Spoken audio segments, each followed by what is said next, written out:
ہارون رشید کے دربار میں ایک شخص آ کر اپنی مہارت کا اظہار کرنے کی اجازت چاہ رہا تھا۔ کچھ کیلو کال کے بعد اجازت دے دی گئی کہ دیکھیں یہ کیا دکھاتا ہے۔ اس شخص نے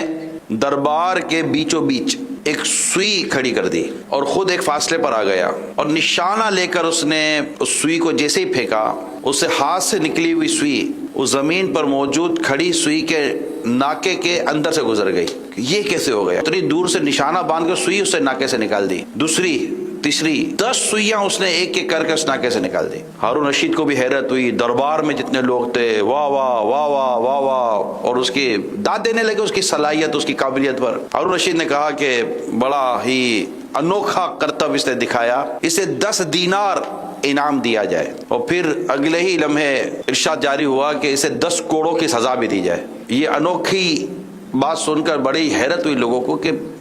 انعام تو سمجھ میں آتا ہے کہ اس نے چیز ایسی دکھائی، مگر بادشاہ سلامت یہ 10 کوڑے کس چیز کے لگائے جا رہے ہیں؟ تو بادشاہ سلامت نے کچھ یوں فرمایا کہ انعام تو اس کی مہارت پر اس کو دے رہا ہوں میں، اور 10 کوڑے اس بات پر لگا رہا ہوں کہ اس نے اپنی ان صلاحیتوں کو اس فضول قسم کے کام میں کیوں خرچ کیا ہوا ہے کہ نہ اس کا دن کا فائدہ نہ دنیا کا فائدہ، خود بھی مشغول ہوا، ہم کو بھی مشغول کر گیا۔ اگزامپل کے طور پر میں نے آپ کے سامنے ایک بات رکھی ہے کہ یہ بندہ خود ہی غور کرے۔ یعنی ہوتا یہ ہے کہ جب ہم اپنے وقت کو ضائع کر رہے ہوتے ہیں، کوئی دیکھنے والا تو افسوس کر رہا ہوتا ہے کہ یار اس سے اپنے وقت کی کوئی قدر ہی نہیں ہے۔ جب ہوتا یہ ہے کہ ایسے شخص سے بھی اگر پوچھا جائے نا تو وہ اس بات پر بڑا مطلب کہ وہ سنجیدہ آپ کو نظر آئے گا کہ یار کچھ وقت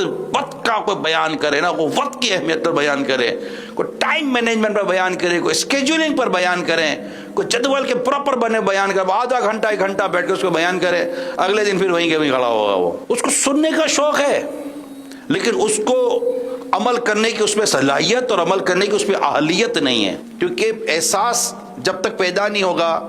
وقت کے ضائع ہونے کا، زندگی کے ضائع ہونے کا، تو تبدیلی نہیں آتی، چینجز نہیں آتی۔